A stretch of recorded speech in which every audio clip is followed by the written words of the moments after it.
Hello friends, मैं सी ए सुमन अग्रवाल आपका स्वागत करती हूँ अपने चैनल कॉमर्स की दुनिया में। मैंने ये video RCM on goods transport agency के ऊपर बनाया है। इस टॉपिक के शुरू होने से पहले मैं आपसे डिस्कस करना चाहती हूँ कि एग्जम्पशन नोटिफिकेशंस में एक पॉइंट कवर है। वो कहता है all transportation of goods by road is exempt except the service is provided by goods transport agency और कुरियर सर्विसेज। मतलब गुड्स ट्रांसपोर्ट एजेंसी या कुरियर सर्विसेज के अलावा कोई भी ट्रांसपोर्टेशन सर्विस प्रोवाइड कर रहा है बाय रोड ऑफ गुड्स तो वो जीएसटी में कवर नहीं होगा, वो एग्जम्प्ट है। Now we shall start our topic RCM on goods transport agency. Now what is the meaning of goods transport agency? Goods transport agency define है para 2 sub clause ZE में of notification number 12/2017, जो ये कहता है any person who provide service of transportation of goods by road, any person who provide service of transportation of goods by road and issue a consignment note, उसे हम GTA कहते हैं। क्या कहते हैं? Goods transportation agency. अब यहाँ पे दो चीज़ है, कोई भी पर्सन क्या ट्रांसपोर्ट कर रहा हो? गुड्स ट्रांसपोर्ट कर रहा हो, ना कि पैसेंजर ट्रांसपोर्ट कर रहा हो। और कहाँ से कर रहा हूँ? रोड के थ्रू चल रहा हो, by way of road and not by way of air, not by way of waterways, not by way of railway. और वो कंसाइनमेंट नोट इशू करता हूँ। What is this consignment note? हम नॉर्मल लैंग्वेज में बिल्टी जो कहते हैं। जो कंसाइनमेंट नोट एक डॉक्यूमेंट होता है जो GTA इशू करता है और उसमें वो मेंशन करता है कि कंसाइनी कौन है जिसके लिए माल जा रहा है, कंसाइनर कौन है जिससे माल जा रहा है, गाड़ी का नंबर क्या है, registration number of the vehicle, then goods का नेचर क्या है, उसकी क्वांटिटी क्या है, प्लेस ऑफ ओरिजिन किस जगह से माल को उठाया गया है, प्लेस ऑफ डेस्टिनेशन किस जगह माल जाना है, और person liable to pay tax, that can be consignor, that can be consignee और GTA। ओके, RCM में एंट्री में लिखा है transportation of goods by road provided by a goods transport agency who is not paying 6% CGST and 6% SGST, and where liability to pay freight is of a person who is a number 1 a factory registered under Factories Act, a body corporate established under any law of India, a society registered under a Society Registration Act, a cooperative society, a partnership firm including AOP, or a casual taxable person, and number 7, any person registered under GST Act, that can be CGST Act, SGST Act, IGST Act, UGST Act। अब ये क्या बोलता है? सबसे पहला point तो यहाँ पे ये लिखा हुआ है GTA who is not paying 6% CGST and 6% SGST। Act में जहाँ पे भी RCM की एंट्रीज मेंशन है वहाँ पे अगर वो RCM की सर्विस प्रोवाइड हो रही है तो वहाँ पे रिवर्स चार्ज ही अप्लाई होगा। लेकिन ये जो GTA सर्विस है ये इसका एक एक्सेप्शन है। ये एक एक्सेप्शन है, सर्विस प्रोवाइडर को ये एक ऑप्शन मिलता है कि वो चाहे तो फॉरवर्ड चार्ज में आ सकता है। 12% टैक्स यानी कि CGST 6%, 6% SGST, दोनों को मिला दिया, 6 + 6 = 12%। 12% GST एक्ट टैक्स पटा के वो फॉरवर्ड चार्ज में आ सकता है। What is forward charge? हम सभी जानते हैं फॉरवर्ड चार्ज के केस में liability to pay the tax to the government is on service provider, और गुड्स प्रोवाइडर। अब एक सवाल है, अगर मैं आरसीएम में हूँ, मैं रिवर्स चार्ज में हूँ, मैं क्यों फॉरवर्ड चार्ज में जाऊँगी? भाई मुझे तो ना तो टैक्स पटाना की झंझट है, ना मुझे रिटर्न्स फाइल करने की झंझट है, जो इतनी सारी फॉर्मेलिटीज़ मेंटेन करनी पड़ती है जीएसटी में, उसको कुछ मेंटेन करना नहीं पड़ेगा मुझे। तो मैं अब आरसीएम को छोड़ के फॉरवर्ड चार्ज में क्यों जाऊंगी? तो कारण है दोस्तों, रिवर्स चार्ज के केस में जीटीए प्रोवाइडर के लिए जीटीए सर्विस जो होती है ना, वो एग्जम्प्ट हो जाती है।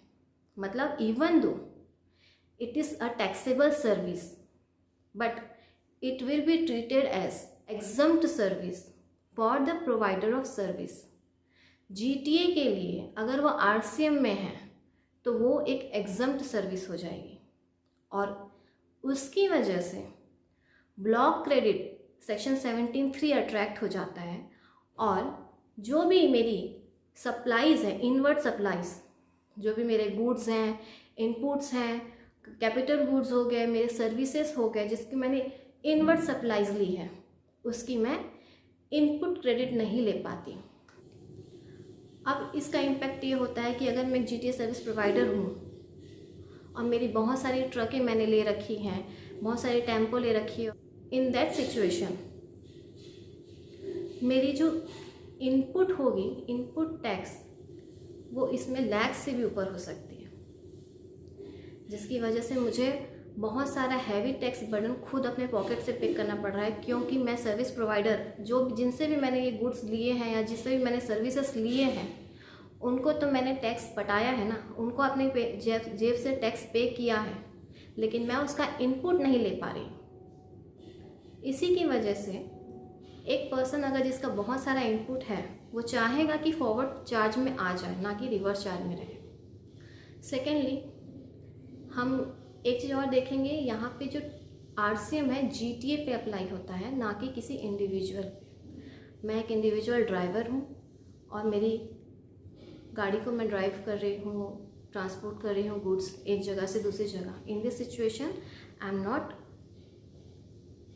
Liable to pay any kind of GST, क्योंकि एग्जम्पशन नोटिफिकेशन ये मेंशन करता है कि transportation of goods by road other than GTA is exempt। Moving further, अब यहाँ पे हमें ये जानना है कि who is liable to pay tax। liability to pay GST किसके ऊपर है? liability to pay GST उस पर्सन के ऊपर है जो फ्रेट पे करने के लिए लायबल है, प्लस वो 7 कैटेगरी में कवर होता है। कौन से 7 कैटेगरी में कवर होता है? वो बॉडी कॉर्पोरेट है, वो फैक्ट्री है, कॉर्पोरेटिव सोसाइटी है, कैजुअल टैक्सेबल पर्सन है, any person registered under GST act है, या फिर वो पार्टनरशिप है इंक्लूडिंग एओपी। अब इस सिचुएशन में अगर मैं 7 पार्टीज़ के अंदर आ गई हूँ, मैं अगर कंसाइनर हूँ या कंसाइनी हूँ उससे मतलब नहीं है। अगर मैं फ्रेट पे कर रही हूँ, मैं कंसाइनर हूँ, मैं कंसाइनर भी हो सकती हूँ, मैं कंसाइनी भी हो सकती हूँ। फ्रेट पे करने वाले बंदे को इन 7 पॉइंट्स में कवर होना कंपलसरी है। अब यहाँ पे एक चीज़ है, यहाँ पे लिखा हुआ है any person registered under GST act. अब पर्सन की डेफिनेशन जीएसटी में दी हुई है सेक्शन 2 सबसेक्शन 84 में। उस डेफिनेशन में भी ये कहता है कि पर्सन कौन है। पर्सन बॉडी कॉर्पोरेट है, पर्सन फैक्ट्री है, पर्सन पार्टनरशिप है, एओपी है, बीओआई है, आर्टिफिशियल जुडिशियल पर्सन है, इंडिविजुअल है, एचयूएफ है। और जब सारी चीज़ें कवर थी तो यहाँ पे ये मेंशन करने की ज़रूरत ही क्या थी? यहाँ पे सीधा सीधा लिख देना चाहिए था ना, any person registered under GST act, बस।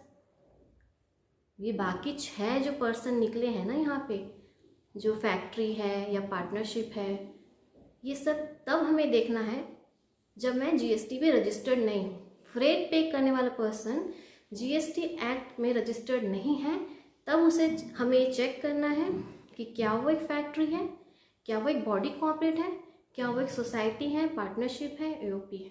अगर वो इन फॉलोइंग कैटेगरी में नहीं आता है तो आरसीएम अट्रैक्ट नहीं होता है। आरसीएम अट्रैक्ट नहीं होता है, इसके लिए भी एक नोटिफिकेशन है नोटिफिकेशन का serial number 21A, notification number 12/12/2017, जहाँ पे ये कहता है कि गुड्स ट्रांसपोर्ट एजेंसी की service if provided to a person who is not registered under GST act and also he is not a factory, the person is not a body corporate, not a society, not a partnership, not a casual taxable person, तो वो service totally exempt है from the payment of GST। RCM के case में एक proviso भी है जहाँ पे कहता है कि if goods transportation agency provides इस सर्विस टू डिपार्टमेंट और establishment of central government, state government, union territories, local body, and such person is only registered under GST Act for the purpose of deduction of TDS and not for making any kind of forward taxable supplies। अगर government की department GST act में सिर्फ TDS काटने के लिए GST act में registered है और वो कोई भी किसी प्रकार के टैक्सेबल सप्लाईज नहीं कर रही है, उस कंडीशन में RCM अट्रैक्ट नहीं होता, फर्दर ये सर्विस भी एग्जम्प्ट रहती है। नोटिफिकेशन 12/2017 में कुछ और एग्जम्पशन दी गई है। पहली है, गुड्स ट्रांसपोर्ट एजेंसी अगर कुछ गुड्स को, स्पेसिफिक गुड्स को ट्रांसपोर्ट कर रहा है तो वो गुड्स की ट्रांसपोर्टेशन में GST अट्रैक्ट नहीं होता है। वो गुड्स कुछ इस प्रकार हैं: salt, pulses, seed, flour, then material meant for the victim of natural calamities या man made calamities, defence equipment, military equipments, then magazine which are registered, organic manure, milk. Second exemption और third exemption थोड़ी complicated है। Second exemption में ये कह रखा है, second point में ये कहता है कि गुड्स ट्रांसपोर्ट एजेंसी जो कंसिडरेशन चार्ज कर रहा है for the transportation of a single carriage, the total consideration of single carriage transportation is not more than 1500 rupees. In this situation RCM attract नहीं होता, GST अट्रैक्ट नहीं होता। For example, मेरी एक ट्रक है जिसमें मैं मिस्टर A का गुड्स ट्रांसपोर्ट कर रही हूँ, B का भी कर रही हूँ, C का भी कर रही हूँ। अब इन तीनों से जो मैं ट्रांसपोर्टेशन चार्ज वसूल कर रही हूँ वो उसका टोटल अगर 1500 से नीचे है, फॉर एग्ज़ाम्पल मैंने A से लिया 500, B से लिया 500, C से लिया मैंने 400, तो मेरा टोटल 1400 कंसिडरेशन मैंने चार्ज किया। इस सिचुएशन में मेरा जो GST है वो अट्रैक्ट नहीं होता है। थर्ड सिचुएशन में ये कहता है कि ट्रांसपोर्टेशन ऑफ गुड्स का consideration charge to a single consignee does not exceed 750। अब ये क्या है, पहले बोल देता है 1500 से ज़्यादा नहीं होना चाहिए, दूसरी बार बोलता है 750 से ज़्यादा नहीं होना चाहिए।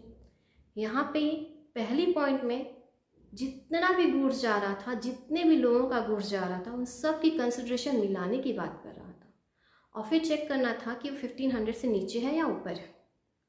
दूसरे पॉइंट में ये कहता है कि किसी पर्टिकुलर पर्सन से मैं 750 से नीचे अगर चार्ज कर रही हूँ तो मैं GST नहीं करूँगी।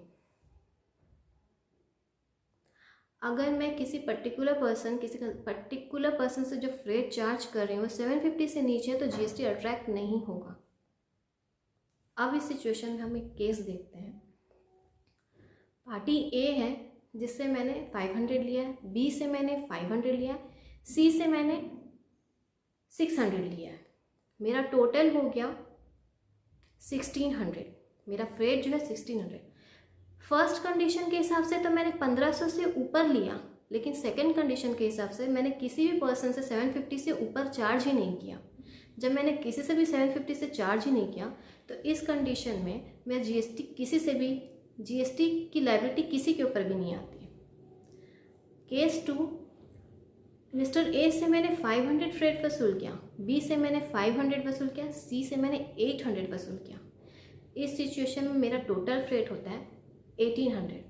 यहाँ पे मैंने टोटल फ्रेट जो है 1500 से ऊपर चार्ज किया, प्लस मैंने मिस्टर सी से 800 यानी कि 750 से ऊपर फ्रेट चार्ज किया, इसलिए जीएसटी लायबिलिटी आएगी which can be receive from mister C.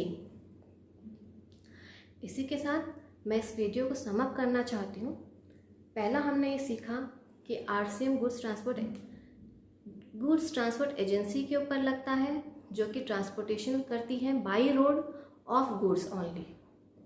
Goods transport agency क्या होता है? जो कि ट्रांसपोर्ट करेगा goods by road plus consignment note issue करेगा, जिसे हम किसी भी नाम से पुकार सकते हैं। थर्ड हमने सीखा 12% के केस में फॉरवर्ड चार्ज अट्रैक्ट होता है, अगर जीटीए चाहे तो 12% में जा सकता है। फोर्थ हमने सीखा कि जीटीए अगर फॉरवर्ड चार्ज में नहीं जाना चाहता, आरसीएम में जाएगा, उस कंडीशन में वो 5% टैक्स, जो जीटीए सर्विस है वो 5% टैक्स के लायबिलिटी में आएगी। Further input tax credit service provider नहीं ले सकता है, ब्लॉक क्रेडिट सेक्शन 17(3) में ये मेंशन है। और ये सर्विस जो होगी आरसीएम के लिए एग्जम्प्ट मानी जाएगी, ये जो सर्विस होगी जीटीए के लिए एग्जम्प्ट मानी जाएगी। 5 हमने सीखा सीरियल नंबर 21A नोटिफिकेशन 12/2017 में मेंशन है कि अनरजिस्टर्ड पर्सन या किसी और बाकी 7 कैटेगरीज में जो फॉल करते हैं, उनके अलावा हम किसी और को अगर जीटीए सर्विस दे रहे हैं तो वो टोटली एग्जम्प्ट होगी। 6 हमने सीखा एक प्रोविजो है, गवर्नमेंट डिपार्टमेंट जो कि सिर्फ और सिर्फ टीडीएस काटने के लिए जीएसटी में रजिस्टर्ड है, इन दिस सिचुएशन ये सर्विस एग्जम्प्ट होगी। 7 हमने सीखा कि कुछ गुड्स हैं जिसकी ट्रांसपोर्टेशन करने से एग्जम्पशन में वो कवर होता है। 8 हमने सीखा टोटल कंसाइनमेंट जितना भी है उससे हम कंसिडरेशन ले रहे हैं, जो कि 1500 से नीचे है तो जीएसटी की लायबिलिटी नहीं आती है। 9 हमने सीखा अगर हम किसी सिंगल पर्सन से 750 से नीचे कंसिडरेशन ले रहे हैं तो उससे भी उस कंडीशन में भी जीएसटी की लायबिलिटी नहीं आती। थैंक यू दोस्तों, उम्मीद है मेरे इस वीडियो से आपकी कुछ मदद हुई होगी। प्लीज़ मेरे चैनल को लाइक करें, मेरे वीडियो को लाइक करें, मेरे चैनल को सब्सक्राइब करें। मोस्ट इम्पॉर्टेंटली मुझे फीडबैक ज़रूर दें।